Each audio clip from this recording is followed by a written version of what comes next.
Hello everyone.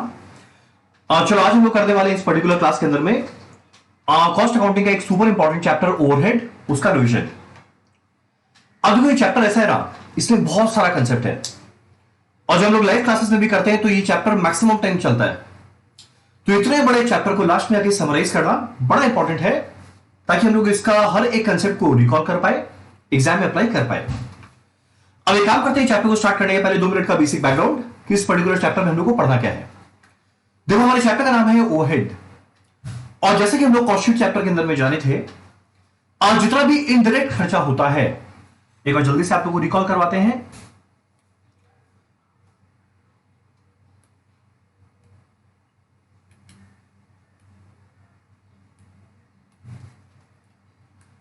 एक बार जल्दी से रिकॉल करते हैं। देखो कॉस्ट है 3 तरीका का, एक हमारा मटेरियल का कॉस्ट, एक हमारा लेबर का कॉस्ट, एक हमारा एक्सपेंसेस।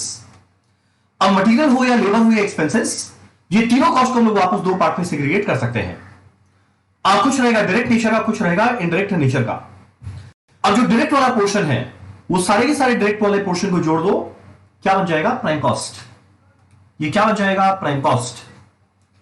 और सारे इनडायरेक्ट खर्चा को जोड़ दो, वो क्या बन जाएगा? ओवरहेड। तो ध्यान देना, पहला बात, ओवरहेड क्या है? सारा का सारा इनडायरेक्ट नेचर का खर्चा। तुम लोगों ने इनडायरेक्ट मतलब क्या? हमारा वो कॉस्ट जो फिनिश गुड्स को डायरेक्टली बनाने में ना लगे पर वो इनडायरेक्टली असिस्ट करता है उस चीज को बनाने के लिए या फिर बनाकर बेचने के लिए। तो ये हमारा क्या है? ओवरहेड। अब हमारा अगला बात, इस चैप्टर ओवरहेड के अंदर में हम लोग को जानना क्या है।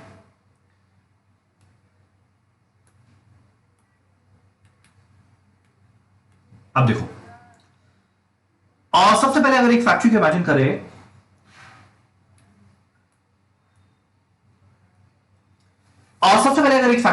एक फैक्ट्री के अंदर में बहुत सारे डिपार्टमेंट हैं।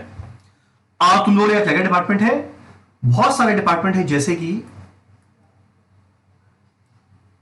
मान लो स्टोर डिपार्टमेंट, अगला है मान लो इंजीनियरिंग डिपार्टमेंट, अगला है मान लो फाइनेंस डिपार्टमेंट, अगला है मान लो एचआर डिपार्टमेंट। ठीक, और ये बहुत सारे डिपार्टमेंट है फैक्ट्री के अंदर में, और जो सबसे बड़ा डिपार्टमेंट है वो क्या रहेगा? प्रोडक्शन डिपार्टमेंट, जिसके अंदर में मान लो 3 सब डिपार्टमेंट है, डिपार्टमेंट 1, डिपार्टमेंट 2, डिपार्टमेंट 3। अगर ये फैक्ट्री के लेवल को समझे तो ये फैक्ट्री के अंदर में देखो जितने भी डिपार्टमेंट्स है ना, उसको हम लोग मेन 2 कैटेगरी में बांट सकते हैं। आप तुम बोलेगा कौन कौन सा? पहला हमारा रहेगा ये 3, जो किसके अंदर में क्लासिफाई किया जाएगा? Production department.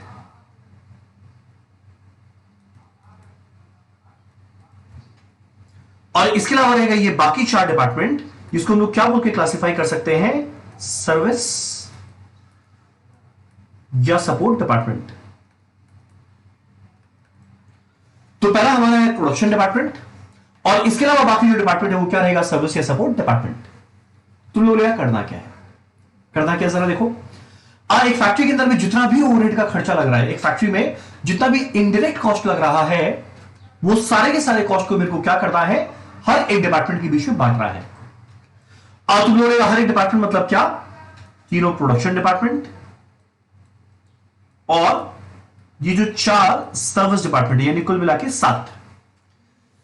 जब हमारा कंपनी क्या करेगा? कुल मिला के जितना इनडायरेक्ट कॉस्ट लगा एक फैक्ट्री में, उसको ये हर एक डिपार्टमेंट के बीच में बांटेगा।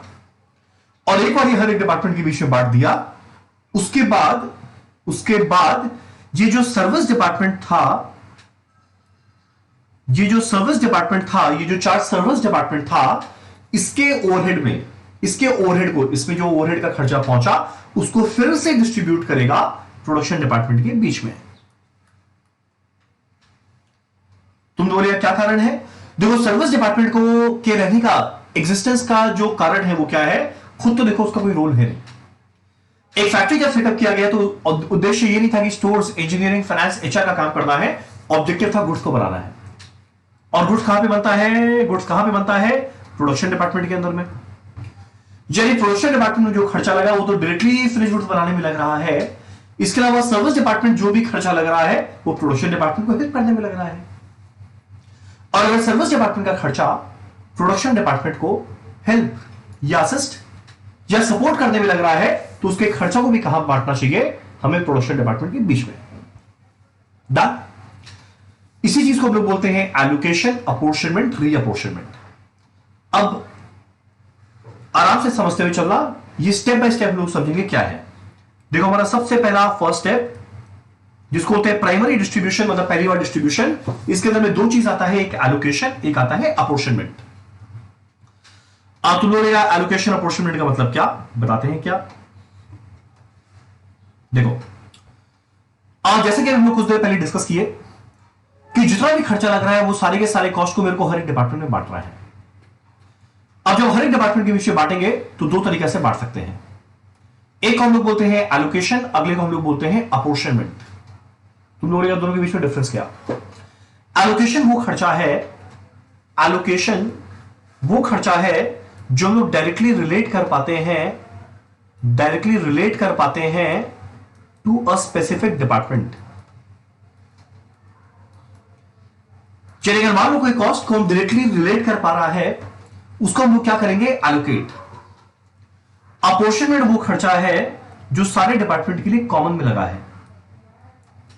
जब मेरे को देख के समझ में नहीं आ रहा है ये खर्चा एग्जैक्ट किस डिपार्टमेंट के लिए लगा है, वो खर्चा तो सबके लिए लगा है, और अगर बाई चांस वो खर्चा सबके लिए लगा है, उसको मेरे को सबके बीच में एलोकेट करना है, सॉरी अपोर्शन करना है। तो एलोकेट जब कोई खर्चा किसी डिपार्टमेंट के लिए ही लगे, हम लोग आइडेंटिफाई कर पा रहे हैं। अपोर्शनमेंट जब मेरा कोई खर्चा टोटल में लगे, उसको एक सूटेबल, रैशनल, अप्रोप्रिएट बेसिस में हर एक डिपार्टमेंट के बीच में बांटना है। डन है यहां तक? अब क्या क्या मेरा खर्चा का एलोकेशन हो सकता है और किस तरीके से अपोर्शनमेंट होगा? देखो सबसे पहले जो जो खर्चा हर एक डिपार्टमेंट में क्या लगा एग्जैक्ट दिया रहे, तो उसमें दिमाग नहीं लगाना, सीधा उस डिपार्टमेंट में कॉस्ट लिख दे, वो एलोकेशन है। तुम लोग एग्जांपल के तौर पे बताइए, बताते हैं एग्जांपल के तौर पे।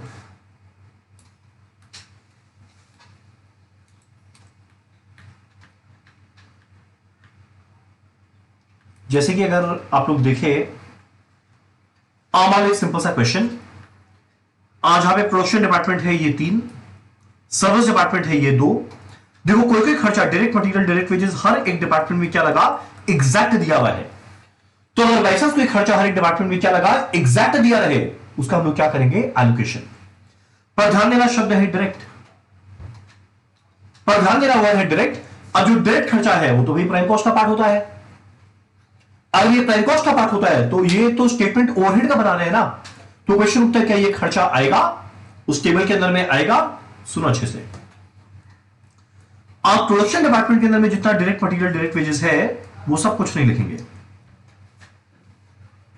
तुम लोग क्यों? प्रोडक्शन डिपार्टमेंट में जो डायरेक्ट मटेरियल, डायरेक्ट वेजेस लग रहा है, वो तो फिनिश गुड्स को बनाने के लिए direct material, direct wages, direct expense लग रहा है, वो हम लोग कभी भी ओवरहेड स्टेटमेंट का पार्ट नहीं बनाएंगे, क्योंकि वो तो प्राइम कॉस्ट में जाएगा। पर वही अगर बाई चांस सर्विस डिपार्टमेंट के अंदर में, सर्विस डिपार्टमेंट के अंदर में डायरेक्ट मटेरियल, डायरेक्ट वेजेस है, सर्विस डिपार्टमेंट का डायरेक्ट मटेरियल, डायरेक्ट वेजेस है, वो डेफिनेटली यहां का पार्ट बनेगा। कारण क्या? जो सर्विस डिपार्टमेंट का डायरेक्ट खर्चा है, वो सोचो पूरे कंपनी के लिए तो इनडायरेक्ट है। एग्जांपल के तौर पे मान लो पहला डिपार्टमेंट है कैंटीन, तो कैंटीन के अंदर में जो मटेरियल लग रहा है वो क्या होगा? कैंटीन का डायरेक्ट मटेरियल क्या होगा? जिससे वो खाना बनाता है। अब ऑब्वियस बात है, जिससे वो खाना बना रहे हैं वो फिनिश गुड बनाने में थोड़ी लगा, तो भले उस डिपार्टमेंट के लिए वो डायरेक्ट है, पर पूरे कंपनी के लिए तो वो इनडायरेक्ट रहेगा। तो एक चीज को ध्यान देना यहां पर, अगर by chance direct material, direct wages, direct expense आए, तो कुछ भी हो जाए, direct material, direct wages, direct expense आए, कुछ भी हो जाए, प्रोडक्शन डिपार्टमेंट के अंदर में वैल्यू कुछ नहीं आएगा। प्रोडक्शन डिपार्टमेंट के अंदर में वैल्यू कुछ नहीं आएगा। क्यों नहीं आएगा? क्योंकि यहां पे जो लग रहा है वो क्या चीज का पार्ट बनेगा? प्राइम कॉस्ट का। जबकि हमारा ये टेबल को बनाने का उद्देश्य क्या है? ओवरहेड का वैल्यू कैलकुलेट करना। पहला बात। क्वेश्चन उठता है क्या सर्विस डिपार्टमेंट के अंदर में आएगा? देखो डेफिनेटली आएगा, हम लोग लिखे भी हैं। अब इसके अलावा भी बहुत खर्चा हो सकता है जो हर एक डिपार्टमेंट में दिया रहे, जो हर एक डिपार्टमेंट में दिया रहे उसको हम लोग क्या वर्ड यूज करते रहेंगे? एलोकेशन। तो लो ले, जैसे एक और एग्जांपल के तौर पे बताइए, बताते हैं। जैसे देखो एक पर्टिकुलर क्वेश्चन है हमारी बुक के अंदर में, आज यहां पे 2 प्रोडक्शन डिपार्टमेंट है, 2 सर्विस डिपार्टमेंट है, ठीक। अब अगला बात देखो, हमारा कोई भी खर्चा लिखा हुआ है एलोकेटेड ओवरहेड। जरा जरा देखना, यहां पर दिया हुआ है हर एक डिपार्टमेंट के अंदर में कॉस्ट क्या लगा, हर एक डिपार्टमेंट के अंदर में कॉस्ट क्या लगा। जब ये स्पेसिफिकली आइडेंटिफाई करके दे दे तो दिमाग थोड़ी लगाना है, सीधा उस खर्चा को उस डिपार्टमेंट में जाके लिखना है। इसको हम लोग क्या बोलते हैं, एलोकेशन। तो पहला स्टेप है एलोकेशन। तो देखो हमारा पहला स्टेप है एलोकेशन, जो हम लोग जाने।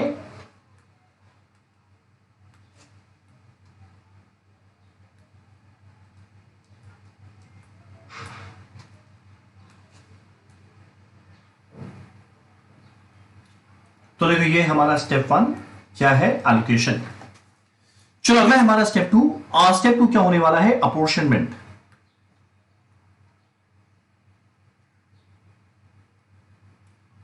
स्टेप 2 क्या होने वाला है, अपोर्शनमेंट। तुम लोगों ने अपोर्शनमेंट का मतलब क्या, अब कोई कोई खर्चा जो डायरेक्टली आइडेंटिफाई हो गया वो तो हो गया, अब इसके अलावा बाकी बहुत सारा खर्चा रहेगा जो मेरे को टोटल में दिया रहेगा।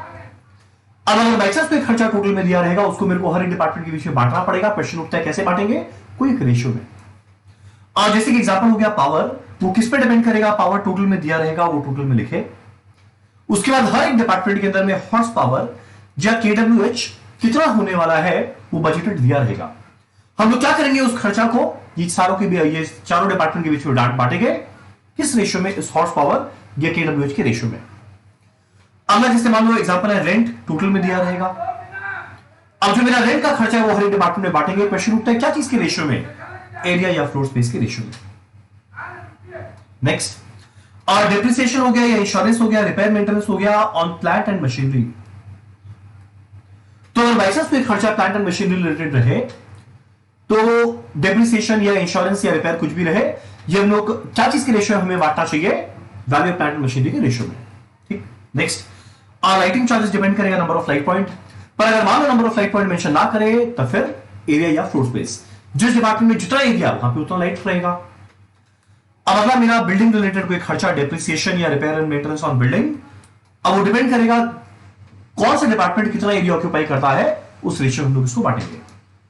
कोई इनडायरेक्ट वेजेस आया वो डायरेक्ट वेजेस के रेशियो में। स्टोर डिपार्टमेंट का खर्चा वो किस पे डिपेंड करेगा, स्टोर डिपार्टमेंट का काम क्या, जब प्रोडक्शन डिपार्टमेंट को मटेरियल चाहिएगा उसको देना, या कोई भी डिपार्टमेंट को मटेरियल चाहिएगा उसको देना, तो जितना मटेरियल वो इशू कर रहा है वो उसी रेशियो में बांटेगा। अगला कोई भी एम्प्लॉय रिलेटेड खर्चा आ जाए, क्या किसके में रेशियो में बांटेंगे, नंबर ऑफ एम्प्लॉयज। तो ये मेरा है स्टेप 2, इसको हम लोग क्या बोलते हैं, अपोर्शनमेंट। तो पहला स्टेप एलोकेशन, जब डायरेक्टली लिखेंगे। अगला स्टेप अपोर्शनमेंट, जहां पे मेरा टोटल खर्चा को कोई एक सूटेबल रेशियो में हम लोग बांटेंगे। अब जैसे ही मेरा दोनों स्टेप होता है तो जरा बुद्धि लगाकर सोच रहा, मेरा जितना भी खर्चा था फैक्ट्री में वो हर एक डिपार्टमेंट में पहुंच गया। मेरा जितना भी खर्चा था फैक्ट्री के अंदर में, देखो वो हर एक डिपार्टमेंट के अंदर में पहुंच गया। इसको हम लोग क्या बोलते हैं, एलोकेशन एंड अपोर्शनमेंट। ठीक, ये प्राइमरी डिस्ट्रीब्यूशन है, फर्स्ट लेवल डिस्ट्रीब्यूशन।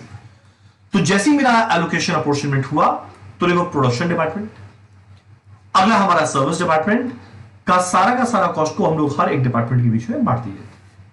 डन, चलो ठीक। अब एक बार मेरा ये काम हो गया, इसके बाद ये जो दो सर्विस डिपार्टमेंट है ना, ये जो दो सर्विस डिपार्टमेंट है उसके ओवरहेड को हम लोग क्या करेंगे, फिर से बांटेंगे। क्वेश्चन उठता है किसके बीच में बांटेंगे, प्रोडक्शन डिपार्टमेंट के बीच में बांटेंगे। और ऑब्जेक्टिव क्या रहेगा, लास्ट में जाके जितना भी टोटल खर्चा था वो मेरा प्रोडक्शन डिपार्टमेंट में पहुंच जाए और ये दोनों वैल्यू जीरो हो जाए। तुम बोलेगा क्या कारण है, अब जरा सोचो, सर्विस डिपार्टमेंट में जो भी खर्चा लगेगा, ऑब्जेक्टिव क्या है, वो प्रोडक्शन डिपार्टमेंट को हेल्प किया तभी तो खर्चा लग रहा है। तो प्रोडक्शन डिपार्टमेंट के लिए वो खर्चा लग रहा है, इसीलिए बांटना भी किसके बीच में चाहिए, प्रोडक्शन डिपार्टमेंट के बीच में। ठीक, अब ये वाली चीज को हम लोग क्या बोलते हैं, रीअपोर्शनमेंट। ये इसका एक और नाम है सेकेंडरी डिस्ट्रीब्यूशन। ये क्या है, सेकेंडरी डिस्ट्रीब्यूशन या फिर रीअपोर्शनमेंट।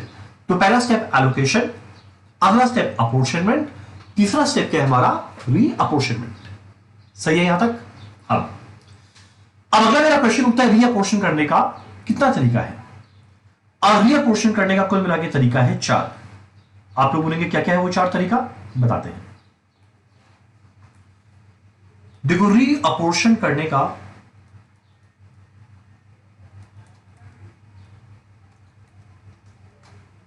वैसे 2 मेथड है। एक को बोलते हैं direct distribution method,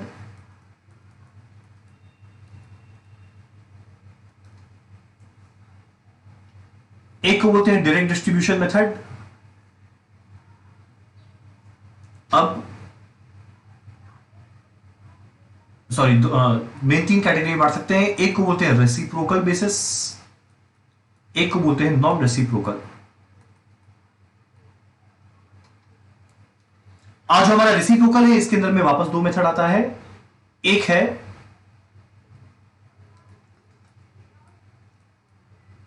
repeated distribution और दूसरा है simultaneous equation method. Non reciprocal का एक और नाम है स्टेप डाउन या स्टेप लैडर मेथड।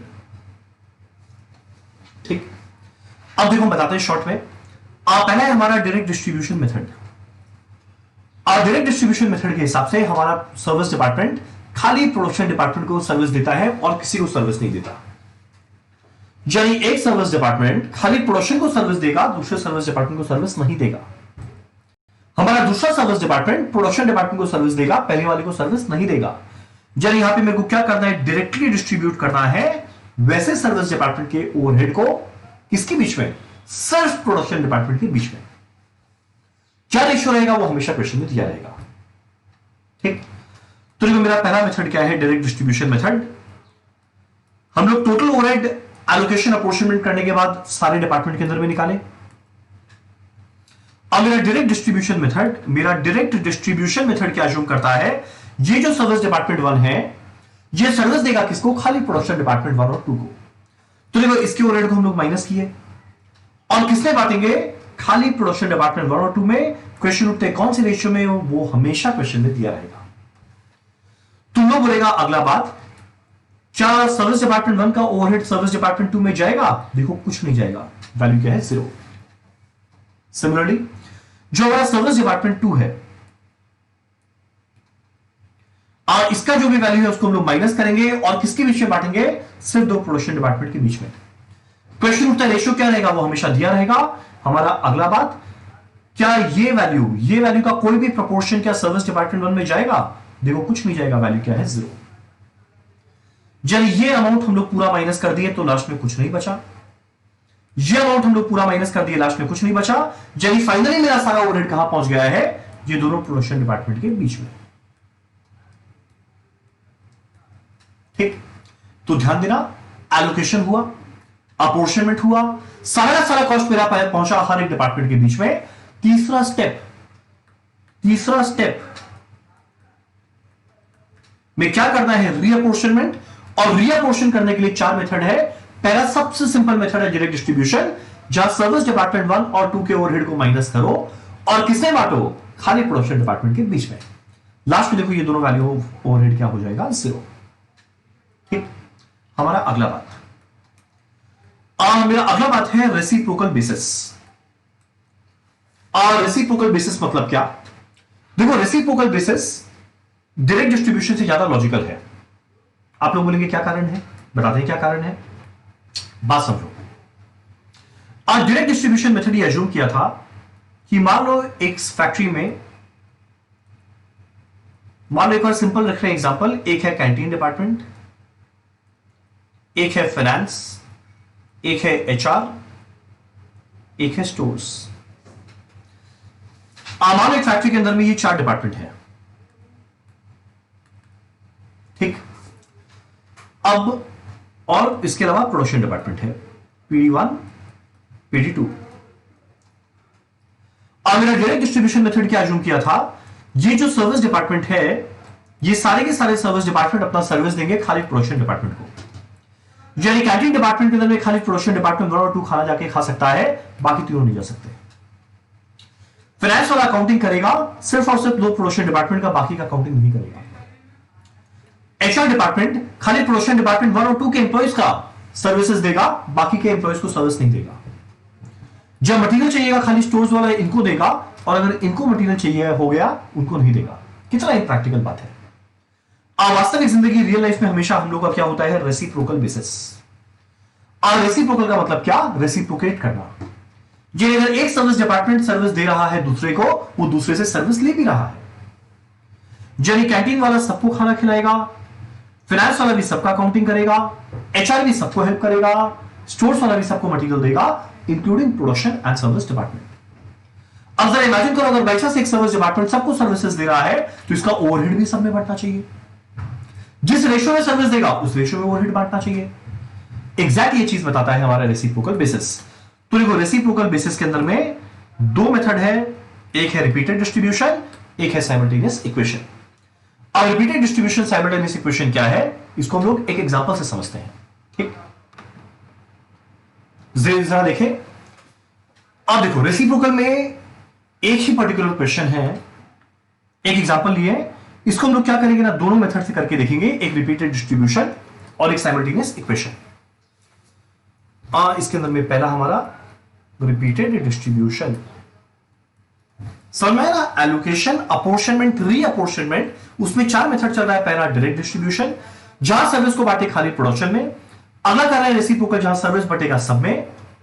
उसके अंदर में दो है, एक है रिपीटेड डिस्ट्रीब्यूशन, एक है साइमल्टेनियस इक्वेशन। चलो जरा देखते हैं। मान लो मेरा एलोकेशन अपोर्शनमेंट हो गया, प्राइमरी डिस्ट्रीब्यूशन हो गया, हर एक डिपार्टमेंट में ओवरहेड का वैल्यू इतना आया हुआ है। अब उसके बाद क्या होता है, जो मेरा सर्विस डिपार्टमेंट 1 है, इसके ओवरहेड को मुझे बांटना है किसके बीच में, बाकी तीनों के बीच में, क्योंकि ये सर्विसेज देता है बाकी सबको। क्वेश्चन उठता है क्या, किस रेशियो में सर्विसेज देता है, इसका रेशियो क्या है, 5-3-2। तुम लोग क्या करेंगे, इस 30,000 को बांटेंगे, ये 30,000 को बांटेंगे। क्वेश्चन उठता है रेशियो क्या बनेगा, 5-3-2। तो 30,000 को बांटेंगे 5, 3 और 2 के रेशियो में। ठीक, तो ये 30,000 माइनस हो गया, मतलब ये वैल्यू 0। और उद्देश्य भी क्या होता है, सर्विस डिपार्टमेंट को लास्ट में 0 बनाना। टोटल ऑब्वियसली 0 आएगा, कि जो -30 था उसको एग्जैक्ट यहां 30 में बांटे तो अल्टीमेटली टोटल क्या रहेगा, 0। ठीक, अब SG2 में देखो मेरा वैल्यू कितना हो गया, 20,000 था, 6,000 और पहुंचा, मतलब 26,000। तो यहां पे माइनस करेंगे 26,000। और जो मेरा सर्विस डिपार्टमेंट 2 है, मान लो ये सर्विसेज दे रहा है बाकी तीनों को 4-3-3 के रेशियो में, तो इस 26,000 रुपए को हम लोग 4-3-3 के रेशियो में बांट देंगे।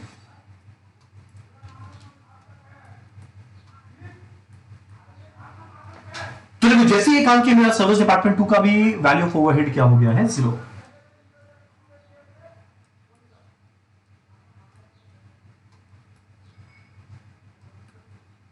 ठीक, पर ध्यान देना जैसे ही सर्विस डिपार्टमेंट 2 का वैल्यू 0 हुआ, ध्यान देना जैसे ही सर्विस डिपार्टमेंट 2 का वैल्यू 0 हुआ, सर्विस डिपार्टमेंट 1 जो ऑलरेडी 0 था उसमें 7,800 आ गया। और सिर्फ 7,800 आ गया तो मेरे को इसको वापस से 0 करने के लिए डिस्ट्रीब्यूट करना पड़ेगा। तो अगला स्टेप में हम लोग क्या करेंगे, इस 7,800 को बांटेंगे। रेशियो क्या था, 5-3-2, तो ये आएगा 3,900, जाएगा 2340, जाएगा 1560। ठीक, तो देखो जैसे ये काम किए, मेरा सर्विस डिपार्टमेंट 1 का वैल्यू हो गया 0, पर ध्यान देना सर्विस डिपार्टमेंट 2 में वापस 1560 आ गया, उसको फिर से बांटेंगे। रेशियो वही 4-3-3, जाएगा 624, जाएगा 468, जाएगा 468। ठीक, और जैसे ही काम किया, देखो मेरा सर्विस डिपार्टमेंट 2 का वैल्यू तो 0 हो गया, पर ये वैल्यू फिर से SD1 में आ गया। तुम लोग ये कब तक चलेगा, जब तक वैल्यू नेग्लिजिबल ना हो जाए। तुम लोग नेग्लिजिबल का मतलब क्या, जब तक कोई एक डिपार्टमेंट का वैल्यू लेस देन ₹1 ना हो जाए। तुम लोग जाते एग्जाम में क्या तब तक वेट करना पड़ेगा, नहीं।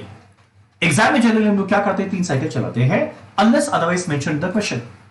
ये देखो जब सर्विस डिपार्टमेंट 1 और 2 को बांटे वो था साइकिल 1, जब इसको बांटे साइकिल 2, जब फिर से बांटेंगे साइकिल 3, और साइकिल 3 वो साइकिल रहेगा जब मेरे को दोनों की वैल्यू को लास्ट में जाके 0 कर देना है। देखो बार बार बांट रहे हैं, इसीलिए देखो इसका नाम क्या है, रिपीटेड डिस्ट्रीब्यूशन। रिपीटेड, बार बार ये प्रोसेस रिपीट कर, रिपीटेड डिस्ट्रीब्यूशन। ठीक, चलो एक काम करें, अब ये 468 को फिर से बांटते हैं। रेशियो वही था 5-3-2, जाएगा 234, जाएगा 140,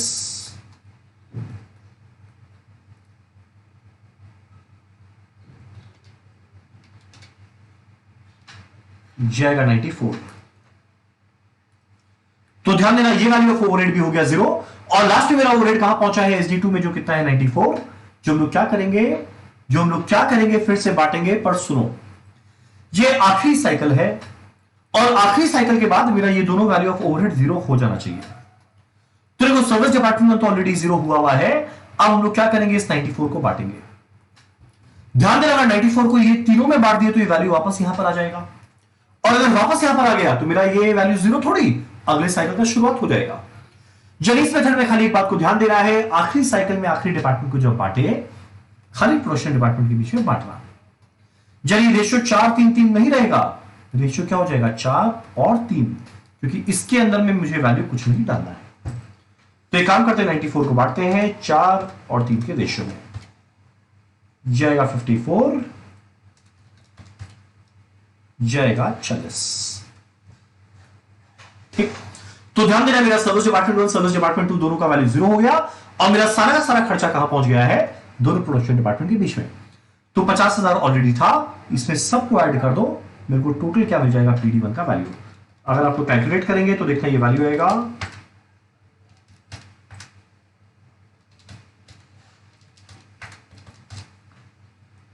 80212, ये बनेगा 59788, और ये टोटल क्या है 1,40,000। डन। तो ये था मेरा रिपीटेड डिस्ट्रीब्यूशन मेथड। तो रिपीटेड डिस्ट्रीब्यूशन मेथड में ये रेसिप्रोकल बेसिस का एक पार्ट है, जहां पे मेरा एक सर्विस डिपार्टमेंट सबको सर्विसेज देता है, इसीलिए उसका वैल्यू सबके अंदर में बांटते रहते हैं। चलो अगला हमारा है साइमल्टेनियस इक्वेशन मेथड। अब पता है वही सेम क्वेश्चन को हम लोग एक और शॉर्टकट से कर सकते थे, साइमल्टेनियस इक्वेशन मेथड। कैसे करते हैं जरा देखो, एक बार इसको हम आराम से समझाते हैं, समझते हुए चलना। देखो भाई, मेरा 4 डिपार्टमेंट था, PD1, PD2, SD1, SD2। ठीक, जो मेरा सर्विस डिपार्टमेंट 1 था वो किस रेशियो में सर्विस दे रहा था, 5-3-2,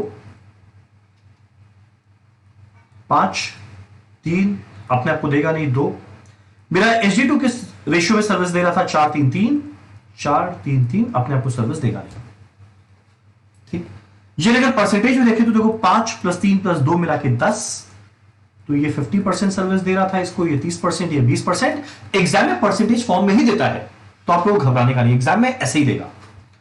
और ये है 40%, 30%, 30%। ठीक, तो रिपीटेड डिस्ट्रीब्यूशन में लोचा ये हो रहा था कि जब सर्विस डिपार्टमेंट 1 के 30,000 को बांटते थे वो यहां जाता था, फिर ये वाले को बांटते थे वो यहां जाता था, फिर ये वाले को बांटते थे यहां जाता था, और ये सिलसिला चलते रहता था। तो एक काम करते हैं ना, एक शॉर्टकट मारते हैं।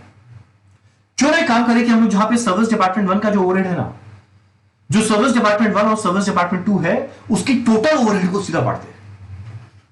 अब तुम लोगों ने कहा सर्विस डिपार्टमेंट 1 और सर्विस डिपार्टमेंट 2 का टोटल ओवरहेड क्या है, 30,000 20,000 ही तो है, बिल्कुल नहीं। सर्विस डिपार्टमेंट 1 का टोटल ओवरहेड क्या है, 30,000 जो था वो तो था, प्लस SD2 का भी 30% देखो यहां पर पहुंचेगा, यानी SD1 में 30,000 जो खुद का था वो तो था, प्लस SD2 का भी तो कुछ पोर्शन यहां पहुंचेगा। क्वेश्चन उठता है SD2 का कितना पोर्शन पहुंचेगा, देखो SD2 का SD1 में कितना जाएगा, 30%, यानी SD1 का टोटल ओवरहेड क्या है, 30,000 जो था वो था, प्लस दूसरे वाले का 30%। अब तुम लोग दूसरे वाले का 30% माने 20,000 का 30%, नहीं, SD2 के टोटल ओवरहेड का 30%। अब अगला क्वेश्चन उठता है SD2 का टोटल ओवरहेड क्या है, तो देखो SD2 का टोटल ओवरहेड क्या है, 20,000 था वो तो था, 20,000 जो था वो तो था, इसके अलावा और जो 20,000 था वो तो था, इसके अलावा SD1 से भी इसको कुछ मिलने वाला है। तुम लोग SD1 का क्या मिलने वाला है, SD1 से कितना मिलने वाला है, देखो SD1 SD2 को 20% देगा, तो SD2 में टोटल ओवरहेड क्या आएगा, 20,000 जो था वो था, प्लस 20% पहले वाले का, तुम बोलेगा 30,000 का, नहीं उसके टोटल ओवरहेड का। तुम बोलेगा क्या बोल रहे हैं आप, टोटल ओवरहेड क्या है, वही तो नहीं पता, जिसको हम लोग क्या करेंगे, एक्स और वाई मानेंगे। तो इस सिचुएशन में हम लोग क्या करेंगे, SD1 और SD2 के टोटल ओवरहेड को एक्स और वाई मानेंगे और क्वेश्चन को आगे बढ़ाएंगे। चलो जरा देखिए कैसे होगा ये।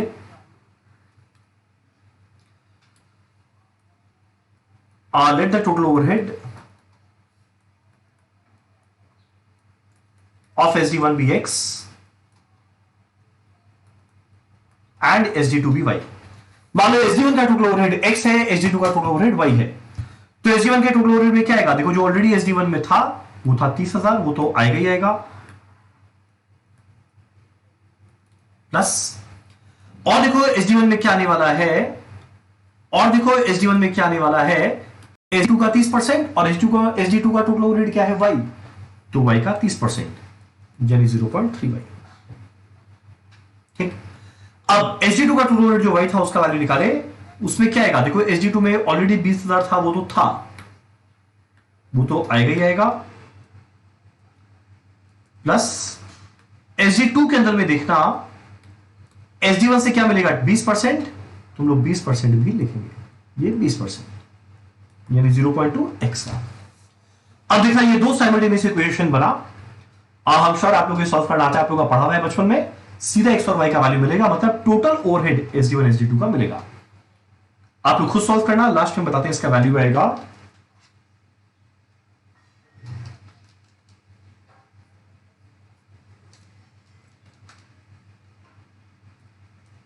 38298 और y का वैल्यू आएगा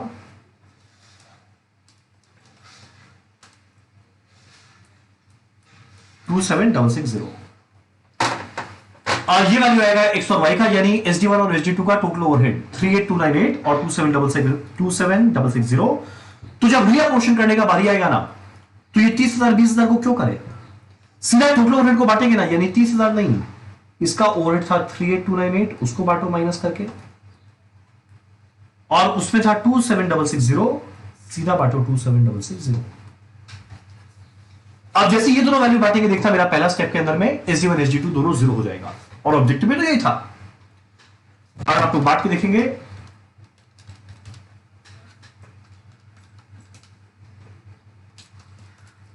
जाएगा 19149, जाएगा 11489, जाएगा 7660, ये 0 होगा ऑब्वियसली। अब अगर SD2 में हम लोग 27660 को बांटेंगे, जाएगा 11064, जाएगा 8298, जाएगा 8298, ये भी 0 हो जाएगा। अब देखा सीधा इस स्टेप के अंदर में अगर हम लोग देखें तो SD1 हो गया 0, SD2 हो गया 0, और टोटल मेरे को यहां मिल जाएगा। अगर आप लोग कैलकुलेट करके देखेंगे, ये टोटल आने वाला है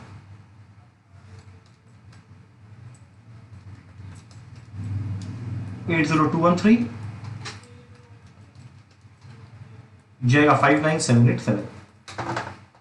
ठीक, तो ध्यान देना जो हम लोग पहला मेथड किए उसमें भी आया था ये वैल्यू, इसमें आया ये वैल्यू, इसमें हल्का सा डिफरेंस आएगा। कारण क्या, वहां देखो लास्ट में हम लोग ऐसा शॉर्टकट मारते थे, आखिरी साइकिल में आखिरी डिपार्टमेंट को खाली प्रोडक्शन के बीच में बांटते थे, तो उसमें एक हल्का अप्रोक्सीमेशन एरर रहेगा, पर इसके अंदर में एग्जैक्ट मेरा आंसर आ जाएगा।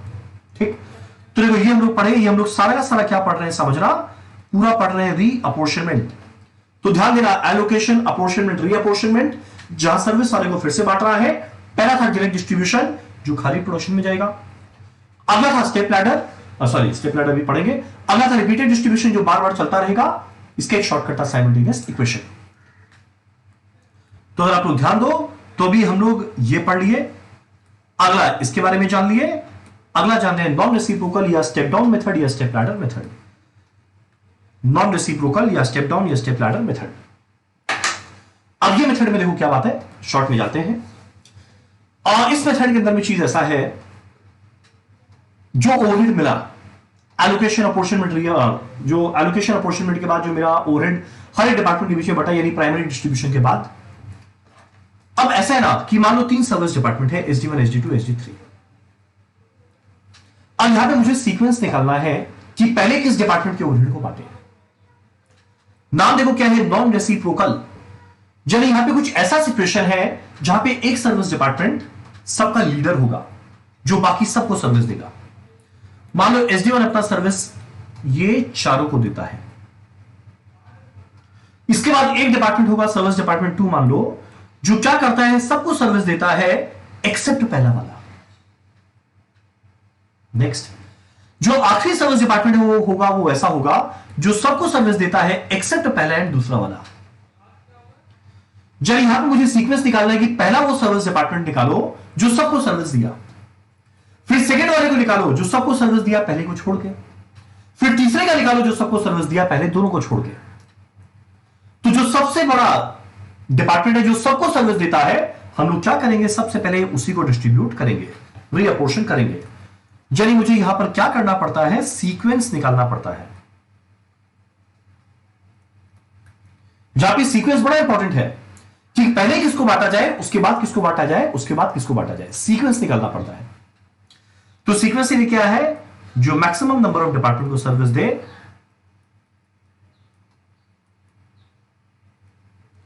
या जो मैक्सिमम परसेंटेज अपना सर्विस दे, मैक्सिमम परसेंटेज ऑफ सर्विस दे,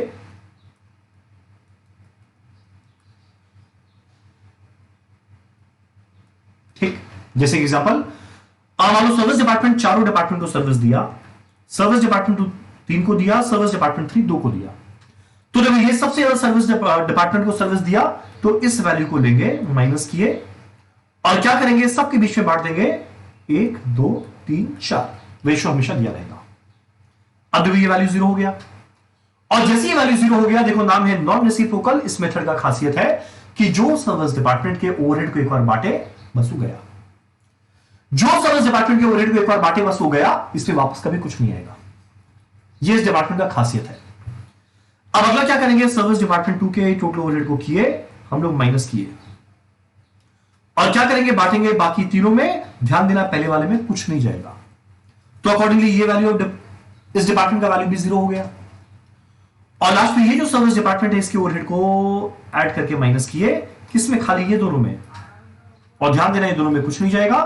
तो इवेंचुअली क्या होगा, मेरा ये तीनों वैल्यू 0 हो गया, और सारा का सारा ओवरहेड कहां पहुंच गया, ये दो प्रोडक्शन डिपार्टमेंट में। तो ये मेथड क्या है, स्टेप लैडर मेथड, या नॉन रेसिप्रोकल, या स्टेप डाउन मेथड। यहां सीक्वेंस निकालना पड़ता है। सीक्वेंस निकालने के लिए क्या, जो डिपार्टमेंट मैक्सिमम डिपार्टमेंट को सर्विस दे पहले वो, और ये इस तरीके से सीक्वेंस बने। या मान लो कभी कभी क्वेश्चन में दिया रहेगा, एक एग्जांपल लेते हैं,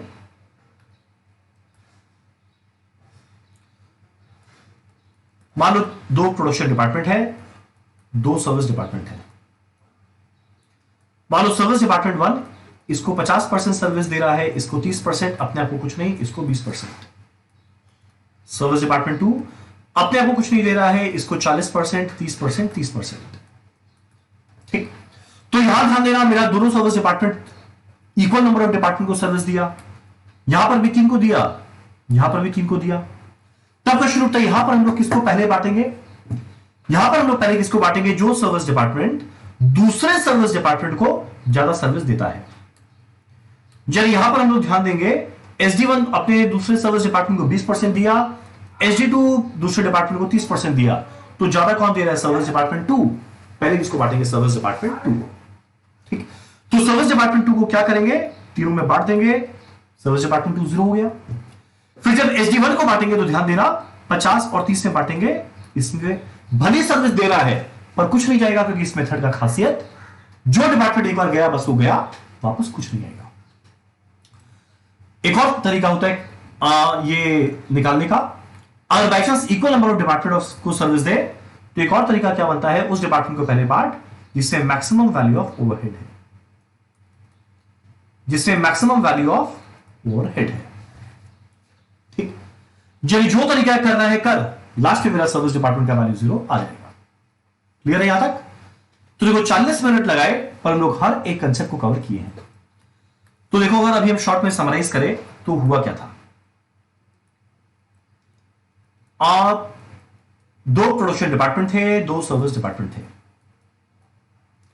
पहला स्टेप में एलोकेशन किए, जो हर एक डिपार्टमेंट के अंदर में डायरेक्टली दिया हुआ था आ गया।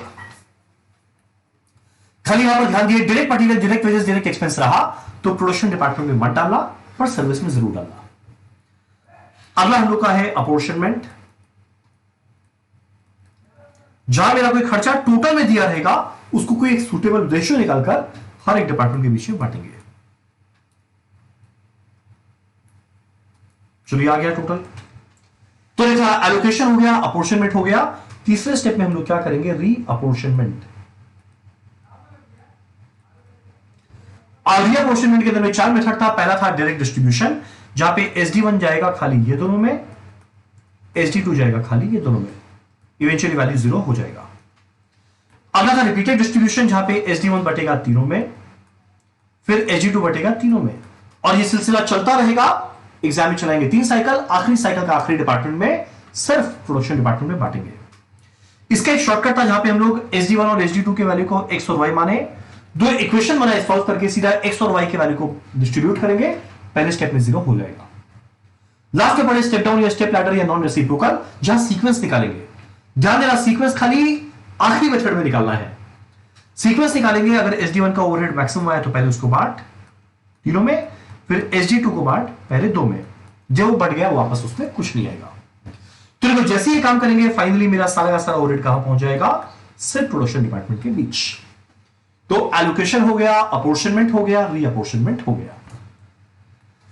अब नेक्स्ट आता है हमारा स्टेप 4। नेक्स्ट आता है हमारा स्टेप 4। तो एलोकेशन, अपॉर्शनमेंट, रीअपॉर्शनमेंट होने के बाद अगला स्टेप में हम लोग क्या निकालेंगे, ओवरहेड रिकवरी या एब्जॉर्प्शन रेट। तुम लोग क्यों निकालना है, देखो हमने फाइनली क्या किए साल के बिगिनिंग में, ध्यान देना ये सारा कैलकुलेशन बजटेड बेसिस पे हुआ था साल के बिगिनिंग में। साल के बिगिनिंग में हम लोग सारा का सारा ओवरहेड एस्टिमेट कर लिए कि मान लो जो मेरा दो प्रोडक्शन डिपार्टमेंट 1 और 2 था, उसमें कितना कितना ओवरहेड लग रहा है, एस्टिमेट करके लिख दिए। अब उसके बाद मेरे को क्या करना है, इस ओवरहेड के अमाउंट को रिकवर करना है। क्वेश्चन उठता है किससे रिकवर करना है, अपने कस्टमर से। अब जब कस्टमर से रिकवर करेंगे, सोचो ना, जो भी मेरा खर्चा लगेगा लेना तो कस्टमर से ही है, तो बिगिनिंग में एस्टिमेट करना पड़ता है खर्चा क्या लगेगा, बिगिनिंग में एस्टिमेट करना पड़ता है किस बेसिस पे रिकवर करेंगे, और एग्जैक्ट उसी बेसिस पे साल भर कस्टमर से रिकवर करते रहेंगे। मान लो मेरा एस्टिमेशन सही है तो टेंशन ही नहीं, पर मान लो मेरा एस्टिमेशन गलत हो गया तो आइदर हम ज्यादा या कम रिकवर कर लेगा। अब क्वेश्चन उठता है बेसिस क्या हो सकता है, कुल मिला के 6 बेसिस हो सकते हैं। क्या क्या, पहला नंबर ऑफ यूनिट्स। तब इस केस में हम लोग ओवरहेड रिकवरी रेट कैसे निकालेंगे, देखो ओवरहेड का अमाउंट मेरा निकाला हुआ था, ये ओवरहेड का अमाउंट मेरा निकाला हुआ था। अब कैसे निकालेंगे, नंबर ऑफ यूनिट, तो जितना बजटेड ओवरहेड था, जो हम लोग जस्ट अभी ये देखो ऊपर में जो कैलकुलेट किए थे, एलोकेशन, अपॉर्शनमेंट, रीअपॉर्शनमेंट के बाद उसको डिवाइड करेंगे। देखो यूनिट से है ना, तो डिवाइड किससे करेंगे, बजटेड नंबर ऑफ यूनिट्स।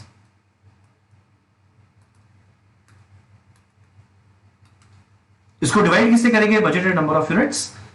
तो देखो भैया ये रुपीज में है, डिवाइड हुआ यूनिट से, रेट कैसे मिलेगा, रुपी पर यूनिट। ठीक, अगला है मेरा मटेरियल कॉस्ट। अगला है मटेरियल कॉस्ट। अब क्वेश्चन उठता है ये कैसे किया जाएगा, देखो बजटेड ओवरहेड, यहां पे बेस क्या बना, डायरेक्ट मटेरियल, तो बजटेड डायरेक्ट मटेरियल। ध्यान देना ये रुपीज में है, ये भी रुपीज में है, तो रुपीज रुपीज गया, तो अल्टीमेटली इसका कोई यूनिट नहीं है, तो हम लोग इंटू 100 करते हैं ताकि किसमें कन्वर्ट हो जाए, परसेंटेज, क्या चीज का, डायरेक्ट मटेरियल। इसका मतलब क्या हुआ, मान लो एस्टिमेट किए मेरा ओवरहेड था 50,000, मान लो मेरा मटेरियल कॉस्ट है 5 लाख, इंटू 100 किए कितना आएगा, 10%, यानी मेरा ओवरहेड क्या है, 10%, क्या चीज का, जितना डायरेक्ट मटेरियल कॉस्ट आएगा उसका। जनरली हम लोग ये किस इंडस्ट्री में लगाते हैं, वो इंडस्ट्री में जहां पे मेरा ओवरहेड मैक्सिमम डिपेंड करे मटेरियल हैंडलिंग पे, यानी मटेरियल का लेना देना में ही मेन एक्टिविटी है, उसमें मेरा ओवरहेड जनरली इस पे डिपेंड करता है। अगला डायरेक्ट वेजेस, जो काफी सारे स्किल्ड इंडस्ट्री में रहेगा, तो फॉर्मूला क्या बनेगा, budgeted overhead divided by budgeted direct wages. ध्यान देना ओवरहेड रुपीज में है, डायरेक्ट वेजेस भी रुपीज में है, तो यूनिट कुछ नहीं है, इंटू 100 करेंगे, ये क्या बन जाएगा, परसेंटेज ऑफ डायरेक्ट वेजेस। चलिए सारा कैलकुलेशन हम लोग करेंगे साल के बिगिनिंग में, लास्ट पे एग्जैक्ट इसी परसेंटेज को यूज कर लेंगे। अगला बेसिस क्या हो सकता है, प्राइम कॉस्ट, तो बजटेड ओवरहेड रुपीज में है, divided by budgeted prime cost, rupees rupees गया, क्या बचेगा, परसेंटेज में ये क्या आएगा, percentage of prime cost.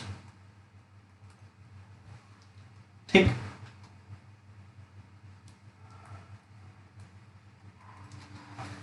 Question उठता है जनरली क्या ये चार फॉलो किया जाता है? बिल्कुल नहीं। जनरली दो चीज फॉलो किया जाता है, आइदर रहता है लेबर आर या मशीन आर, वो डिपेंड करता है किस तरह का इंडस्ट्री है। अब मान लो लेबर इंटेंसिव इंडस्ट्री है तो मेरा मैक्सिमम खर्चा डिपेंड करेगा कितना घंटा लेबर काम किया। अब मान लो कैपिटल इंटेंसिव इंडस्ट्री है, वो डिपेंड करेगा कितना देर मशीन चला। तो जनरली हम लोग का यहां पे फॉर्मूला क्या बनेगा? फॉर्मूला देखो हर जगह सेम है, बजटेड ओवरहेड डिवाइडेड बाय, यहां पे देखो डिवाइड किससे होगा? लेबर आर से।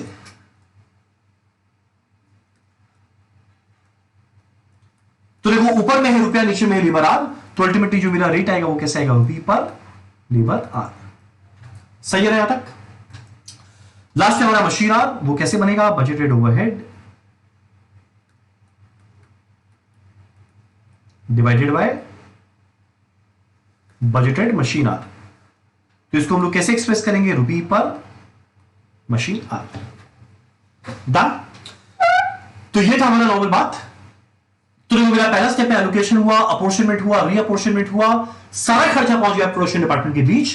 कोई एक सुटेबल बेस से डिवाइड किया, क्या निकालने के लिए? रेट। और इसी रेट पे हम लोग क्या करेंगे? अपने ओवरहेड को रिकवर करेंगे अपने कस्टमर से। अब जो ओवरहेड का रेट निकालते हैं ना, वो दो तरीका से निकलता है। एक को हम लोग क्या बोलते हैं? सिंगल या ब्लैकेट ओवरहेड रिकवरी रेट। एक को हम लोग क्या बोलते हैं? सिंगल का उल्टा मल्टीपल या डिपार्टमेंटल रिकवरी रेट। एग्जांपल के तौर पे मान लो मेरा 3 प्रोडक्शन डिपार्टमेंट था, PD1, PD2, PD3। एलोकेशन हो गया, अपॉर्शनमेंट हो गया, रीअपॉर्शनमेंट हो गया, मेरा सारा का सारा ओवरहेड, बजटेड ओवरहेड मान लो पहुंच गया ये तीनों में कितना है? 5 लाख, 4 लाख एंड 3 लाख। ठीक, 5 लाख, 4 लाख, 3 लाख मेरा पहुंच गया। अब मान लो ये मेरा लेबर इंटेंसिव इंडस्ट्री है, तो लेबर आर हम लोग एस्टिमेट किए, मान लो यहां पर है 50,000, 50,000 एंड 1 लाख।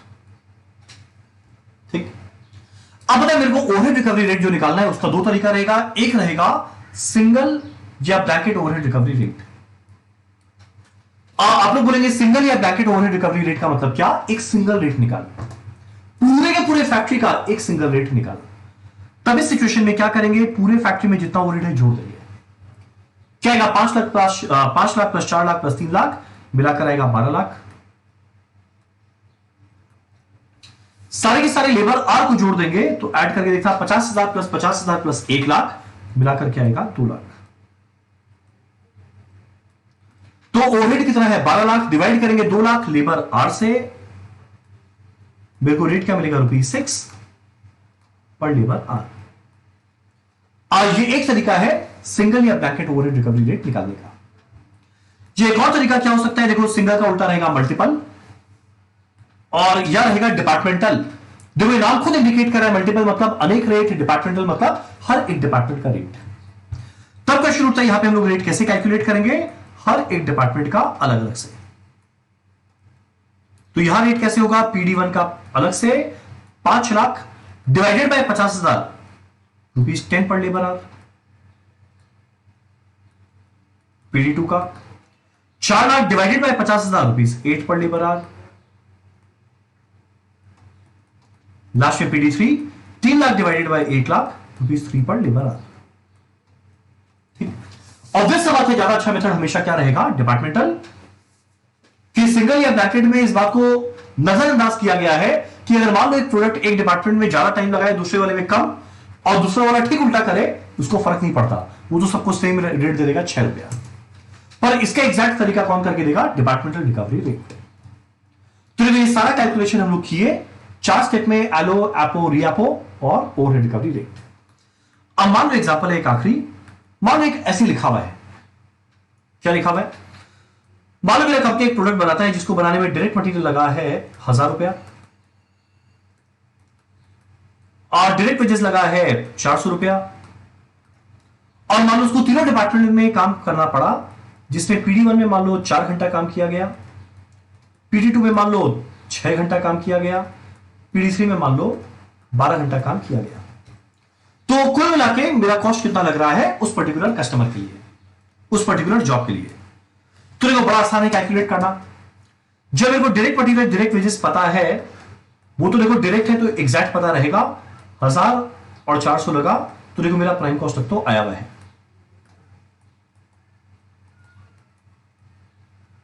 अब नेक्स्ट हमें क्या ऐड करना है, ओवरहेड।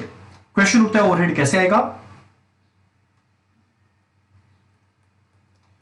देखो पहले डिपार्टमेंट में 4 घंटा काम किया गया और क्या हम लोग जस्ट कैलकुलेट किए थे, PD1 में 10 रुपया पर लेबर आवर करके रिकवर करना है ओवरहेड रिकवरी रेट। तो हर घंटे का 10 तो 4 घंटे का 4 इंटू 10 प्लस PD2 में हर घंटे का 8 है तो 6 घंटे का 6 इंटू 8 होगा प्लस PD3 में हर घंटे का 3 तो 12 घंटे का 12 इंटू 3 होगा। अगर आप लोग कैलकुलेट करेंगे तो देखना ये वैल्यू आएगा 124। टोटल कॉस्ट क्या बनेगा 1524। ठीक, पर वही अगर by chance single overhead recovery rate follow करते तो 4 plus 5 6 plus 12 4 plus 6 sorry 10 plus 12 कितना होगा 22 घंटा और सिंगल वाले में रेट था 6, यहां पता है कितना आता 132, तो हम लोग ये लिखते हैं। ठीक, हम श्योर यहां तक आप लोगों को क्लियर है। तो हम लोग क्या क्या पढ़े, सबसे पहले हम लोग पढ़े एलोकेशन, अपॉर्चनमेंट, रीअपॉर्चनमेंट और ओवरहेड रिकवरी रेट, जिसमें काफी बेसिस था, सिंगल या मल्टीपल निकालते और किस तरीके से मेरा जॉब कॉस्ट बनता है हम लोग जान लीजिए। ठीक, अब